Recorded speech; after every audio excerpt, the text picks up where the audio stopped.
할렐루야. 한 주간 평안했습니까?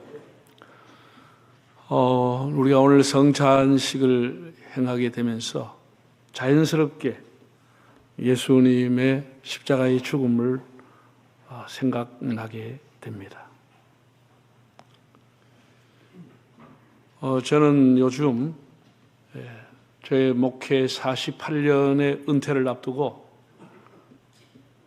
누구든지 다 은퇴의 자리가 다가온다는 것을 깨닫게 되고, 그 사람이 개인 사업을 하든지 공직에 있든지 회사에 다니든지 다 현직에서 떠나는 시간이 오기 마련입니다. 그와 마찬가지로 우리 인생의 마지막 시간인 죽음도 이렇게 반드시 찾아온다는 생각을 하게 됩니다. 은퇴와 죽음이라고 하는 것이 참 여러모로 비슷하다, 연관성이 있다는 생각을 합니다. 죽음은 누구에게나 반드시 찾아옵니다. 환영하지 않아도 닥치게 됩니다. 어두운 밤이 쉬 오듯이 우리 인생에 직분을 다하고 현직에서 떠나고 삶이 다하고 호흡이 다하고 하나님 앞에 가는 날이 오게 됩니다. 그러므로 우리가 살아있는 이 하루하루가 소중한 겁니다.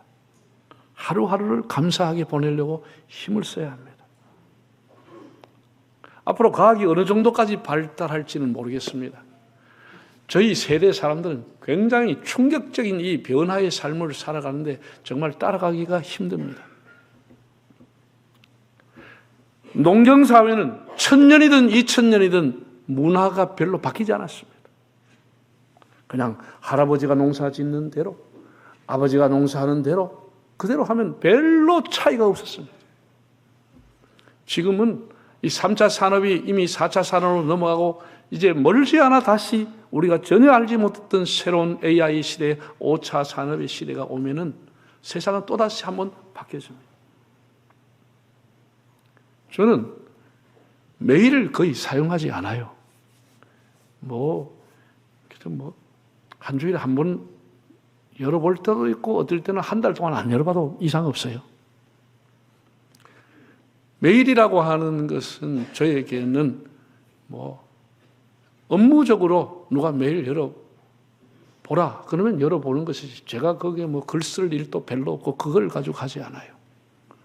근데 지금 직장생활은 30, 40대 젊은 사람들은 그것은 업무용이 아니고 생필품이 되어 있습니다. 그걸 안 하면 회사의 생존 자체가 어렵게 되어 있어요. 모든 걸 다 메일로 하니까. 네. 과거에는 군대 가면 장교들한테 다 배웠습니다. 물론 제식훈련은 배워야 되겠지만 너무나 세월이 바뀌기 때문에 장교들이 군에 입대한 2등병, 1등병한테 배워야 되는 세상입니다. 우리 사회의 모든 것이 젊은 사람한테 배워야 겨우 흉내내고 따라갈 정도로 어렵게 돼 있어요. 우리 그런 시대적인 생각을 해야 되고, 나이가 많은 사람들이 다 주도한다. 그건 얼마 가지 못해서 그 단체는 쇠하게 됩니다. 이렇게 빠르게 변화되는 세상에는 젊은 사람들의 생각을 많이 수용하는 게 좋겠다. 저는 그런 생각을 합니다. 죽음은 누구에게 다 찾아와요. 우리 과학이 아무리 엄청나게 발달하고 100배를 발달해도 사람이 하루 24시간을 10분이라도 더 연장할 수가 없습니다. 과학의 선이 아닙니다. 범위가 아니에요. 그 다음에 이 세상은 다 유한한 겁니다. 결코 이 땅이 영원하지 않아요. 우리의 언젠가는 영과 육이 분리되는 날이 오는 겁니다. 물질도 쾌락도 건강도 다 쇠하고 우리가 암 3기에 걸린 사람만 시한부 인생이 아니고 우리 살아가는 자체가 시한부 인생이에요. 다 한계가 있어요. 죽는 날은 날짜를 모를 뿐이지 우리 다 시한이 정해져 있는 삶을 살아가는 겁니다. 그래서 달려갈 길을 다 마치고 하나님 앞에 갈 때까지 우리가 바르게 살아야지, 끝까지 잘 달려야지 그런 결심을 하고 살아야 되겠죠. 우리에게 죽음이라고 하는 것이 있다는 것이 우리로 하여금 살아가는 삶을 더 의미 있게 살게 하는 것입니다. 우리 사는 게 일회용 아닙니까? 일회성입니다. 한 번 가면 끝입니다. 만약에 다음 생애가 있다고 하면은 이번에는 뭐 잘못 살았으니 포기해버리고 될 대로 살아버리고 다음엔 좀 제대로 살아보자, 그런 결심이라도 해볼 수 있는데 이 한 번 가면 끝인 겁니다. 네. 다시 기회가 없어요.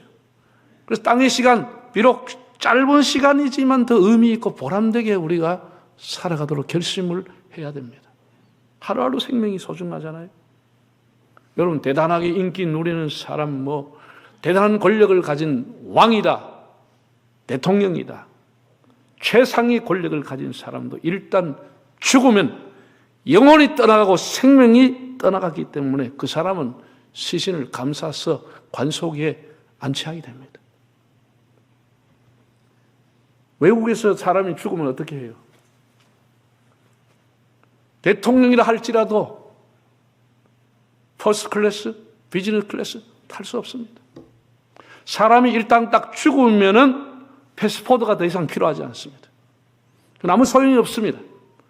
그 영사관과 대사관을 통해서 이 사람이 죽었다, 우리나라 사람이다, 본국으로 이송이 된다는 영수증 그 하나, 확인서 하나를 가지고 어디로 가느냐? 카고, 짐칸으로 갑니다. 카고라고 하는, 흉카고라는 사람이 들어가는 짐칸입니다. 짐칸이 짐칸. 화물짝이 들어가는 겁니다. 몇 년 전에 폴란드의 현직 대통령이 정상회담 갔다가 죽었습니다. 갑자기 심장마비로 돌아가셨어요. 현직 대통령입니다. 그 시신이 들어왔습니다. 온 강요와 온 국민이 오열하고 3군 의장대가 도열하는 가운데 돌아왔습니다. 제일 먼저 어디가 문이 열려요? 사람이 여객기에서 내려오는 트랩으로 내려오는 게 아니고 화물칸이 열리면서 짐짝으로 내려오는 것입니다. 현직 대통령이 죽어도 그 본국으로 고향으로 돌아갈 때 짐짝으로 내려오는 거예요. 이게 인생입니다. 여러분, 엘리자베스 여왕이 죽고 난 이후에 영국 사람 길거리 나와 얼마나 애도했습니까? 온 세계 사람이 생중계를 받습니다. 그런데도 다이애나 비가 죽었을 때보다도 영국의 조문 행렬은 더 많지 않았다. 그런 기록입니다. 다이애나가 훨씬 더 많은 사람이 애도했습니다. 비운의 비였습니다. 프랑스에서 지하차도에 차가 충돌해서 그냥 교통사고로 죽었습니다. 영국 사람들이 눈물을 흘리면서 애도했습니다. 프랑스에서 그 다이애나 비의 시신이 돌아오는 날 많은 사람이 공항에 나갔습니다. 다이애나가 어디서 나왔을까요? 관 속에서, 관에서, 화물짐짝에서 나왔습니다. 그게 인생이에요. 사람이 영혼이 있기 때문에 귀한 것이지, 영혼이 떠나고 죽음이 오면 그 사람은 짐칸에 불과한 것입니다. 짐짝에 불과합니다. 화물입니다. 물건이에요. 사람이 호흡이 있어야 그 사람 나이가 많든지 어리든지 많이 배웠든지 못 배웠든지 재산이 있든지 없든지 그 사람은 다 이코노미 속에 가든지 비즈니스 속에 가든지 여객기 속에 들어갈 수 있습니다. 살아있는 사람 짐칸 치고 뭐 하죠? 그래 아무리 대단한 죽으면 다 짐짝으로 분류되는 겁니다. 우리가 사람 대우 받는 것 내 안에 영혼이기 때문에 가능한 겁니다. 영혼이 떠나면 그 사람은 짐짝이에요. 여러분, 사람이 돌아가시면 대단한 차가 와요. 리무진이라고 하는 거. 여러분도 안 타봤을 거고 저도 안 타봤습니다. 검은 버스처럼 기차처럼 기다란 리무진이 와요. 그 리무진 상주하고 같이 탄도 아세요? 상주하고 리무진의 관하고는 딱 중간에 가로막혀 있어요. 뒤에는 다 짐칸이에요. 짐짝을 갖다 놓는 것이에요. 앞에 상주가 타는 거예요. 40승 버스 뻗쩍뻗쩍하게 나와도 그 버스의 안에는 사람이 타고 그 짐칸 속에 시신이 관이 들어가는 겁니다. 같이 않아요. 완전히 구별되어 있어요. 우리 사람이 생명이 있다는 게 얼마나 귀하고 그 생명의 핵심은 영혼이 있다는 것이에요. 그래서 사람이 귀한 것이에요. 귀한 것이에요. 그래서 우리 하루하루 살아가는 게 얼마나 귀한 것이고 우리 삶이 천국 가는 순례자가 돼서 저 멀리 배는 시온성을 보면서 나아가는 삶이 될 수 있기 바랍니다. 오늘 성찬상 앞에서 예수님의 육체의 죽음, 십자가의 죽음의 의미를 한 번 더 생각해 보려고 합니다. 예수님이 꼭 피를 흘려야만 했을까? 죽어야만 했을까? 왜 예수님은 오늘 본문에서 만찬상에서 이것은 너희를 위하여 흘리는 나의 피, 언약의 피, 언약이라고 하는 말씀을 했을까를 생각해 보겠습니다. 하나님께서는 출애굽시 시내산에서 이스라엘 백성과 언약을 맺으셨습니다. 언약이라고 하는 것이 상호 의사가 맞아야 계약이 체결이 되는 것이죠. 상호의 뜻이 맞아야 되는 거예요. 그게 계약이 되고 그걸 언약이라고 하는 겁니다. 언약이라고 하는 단어는 히브리어로 베리뜨라고 하는 단어인데 이 베리뜨는 쪼갠다는 뜻을 갖고 있습니다. 쪼갠다. 최초로 하나님하고 계약을 했던 사람은 아브라함이에요. 아브라함이 하나님 앞에 수염소를 잡고 수양을 잡아서 각을 떠서 쪼개서 마주보게 하고 하나님 앞에 제사를 지냈다.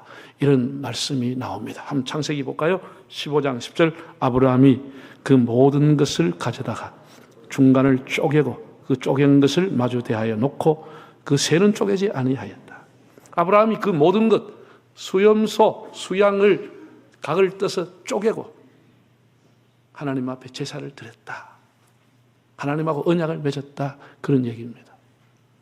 지금으로 말하면 이 언약이라고 하는 것 효과가 있으려고 하면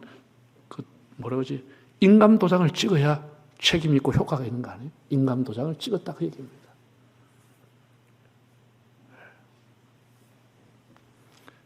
구약의 사람들은 어떤 것을 계약을 할 때 땅을 서로 주고받고 팔아도 계약을 하는 것이죠.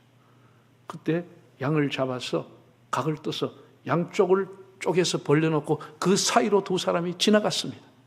그 지나가게 됨으로써 쪼갠 재물 사이를 지나가게 됨으로써 우리 사이의 계약은 성립됐다. 그런 의미입니다.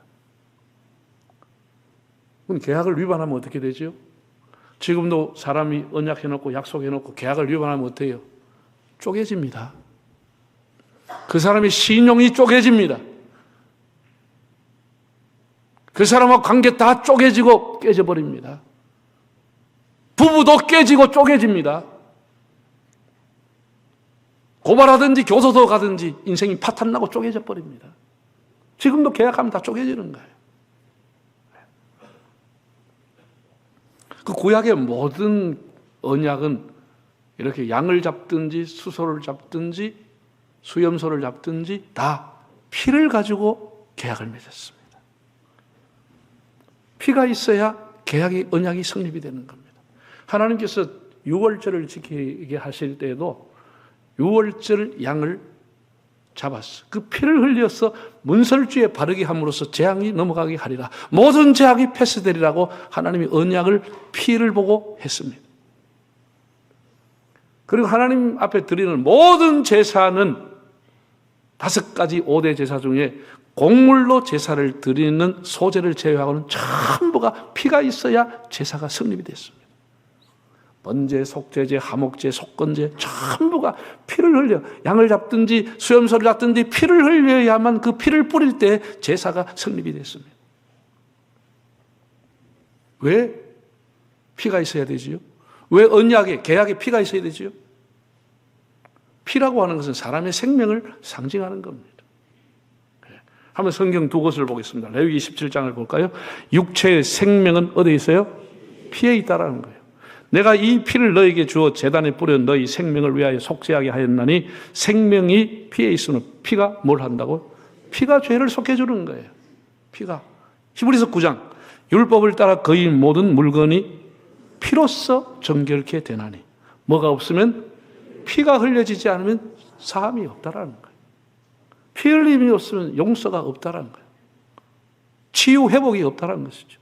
반드시 구약에는 하나님 앞에 제사 드릴 때 피를 흘렸습니다. 피를 뿌려야 했습니다. 그 피가 생명을 상징하는 겁니다. 내가 죽어야 되지만은 내 대신에 이 양이 죽습니다. 그 양이 피를 대신 흘렸습니다. 그 피를 보고 하나님이 용서했다라는 거예요. 그게 구약의 언약입니다. 그럼 신약의 예수님이 언약을 어떻게 하셨냐? 예수님께서 동일한 내용을 말씀했습니다. 누가복음 22장에 보면 그것을 새 언약이다라고 말했습니다. 한번 읽어볼까요? 26장 28절. 이것은 죄 사함을 얻게 하려고 많은 사람을 위하여 흘리는 바 나의 피 곧 언약의 피라. 우리 예수님의 몸을 상징하는 떡과 예수님의 피를 상징하는 포도주 잔을 가지고 성찬을 합니다. 예수님이 말씀하시기를 나의 피는 곧 언약의 피다. 무슨 언약? 죄를 사해 주는 약속이 있는 피다. 이렇게 말씀을 했습니다. 구약에는 제물을 통해 가지고 피를 흘렸는데 신약에는 예수님께서 피를 흘리심으로 단번에 제사를 이루고 영원한 제사를 이루어서 다시는 소와 양과 같은 제물은 필요 없는 제사가 이루어졌다라고 말했습니다. 전능하신 하나님께서 내가 너희들의 죄를 다 사하노라 그럼 끝나는 거 아닙니까? 그런데도 하나님과 이스라엘의 대표적인 것은 다 언약입니다.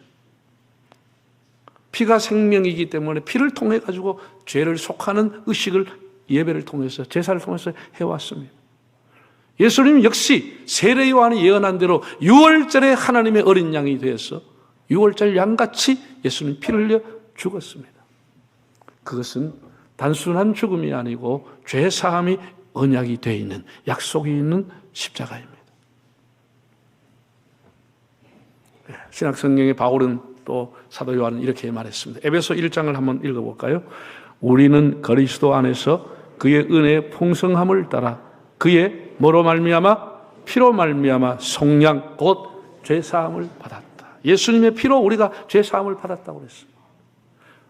동일하게 1장 7절인데 사도 요한은 요한일서에서 뭐라고 했죠? 그가 빛 가운데 계신 것 같이 우리도 빛 가운데 행하면 우리가 서로 사귐이 있고 그 아들 누구의 피가?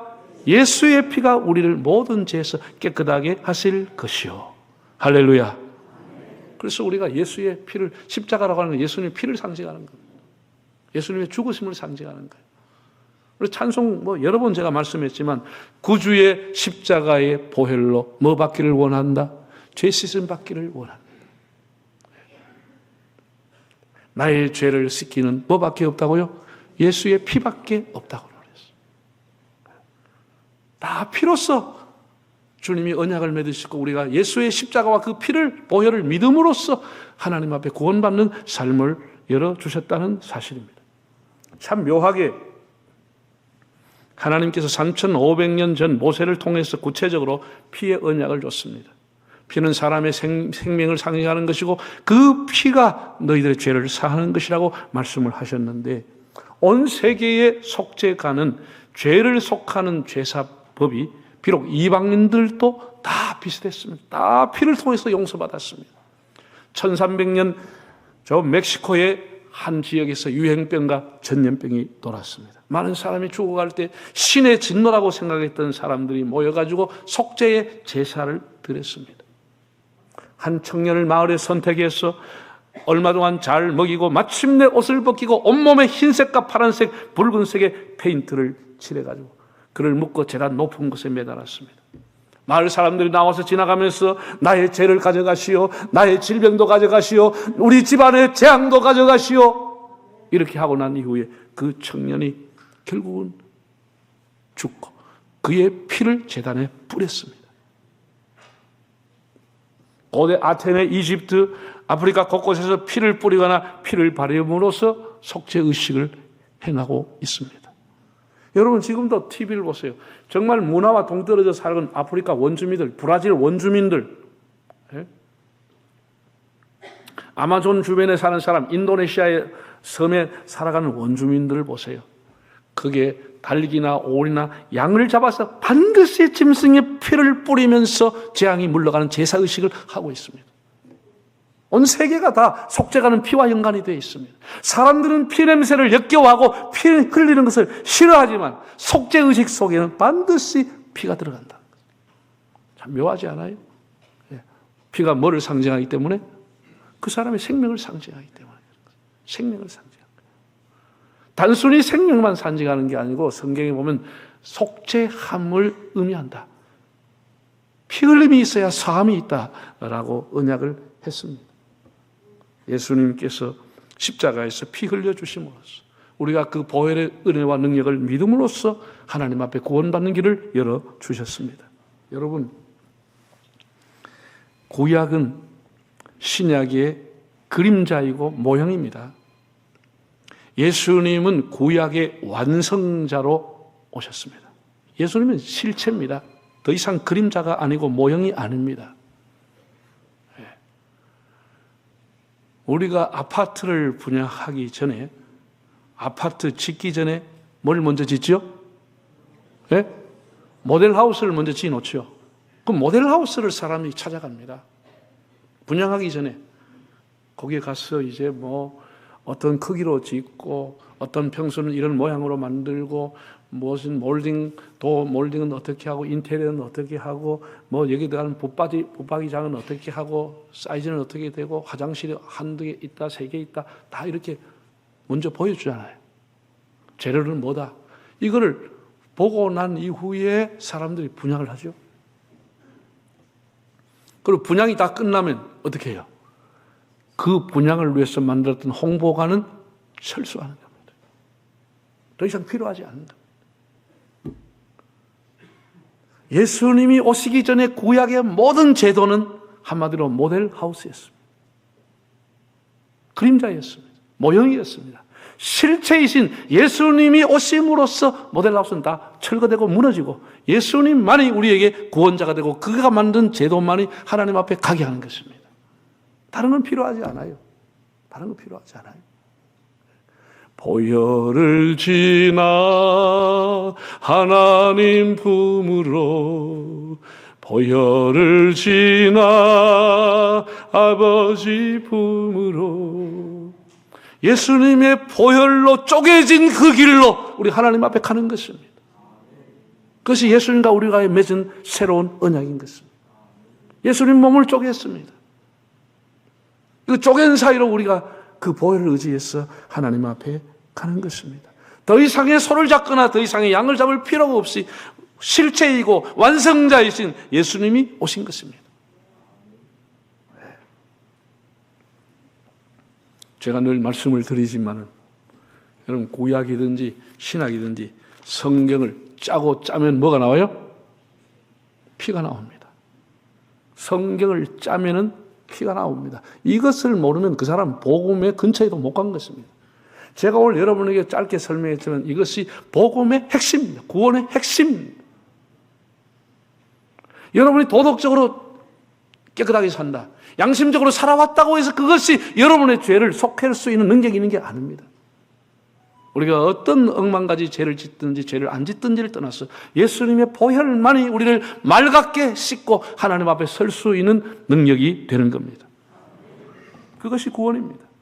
몸버려 피 흘려주신 주님의 십자가를 오늘 묵상하면서 유한한 인생, 그렇지만 하루하루가 소중한 삶, 내 생명, 내 영혼이 소중함을 다시 깨닫고 내 육신이 어느 날 짐칸 화목한 땅 속에 들어가기 전까지 비록 시한부 인생이지만 달려갈 길을 믿음을 지키고 남은 생애를 살아가고 하루하루의 우리의 삶이 보람되고 의미 있는 값진 삶을 살아가시는 여러분들이 되시기를 바랍니다.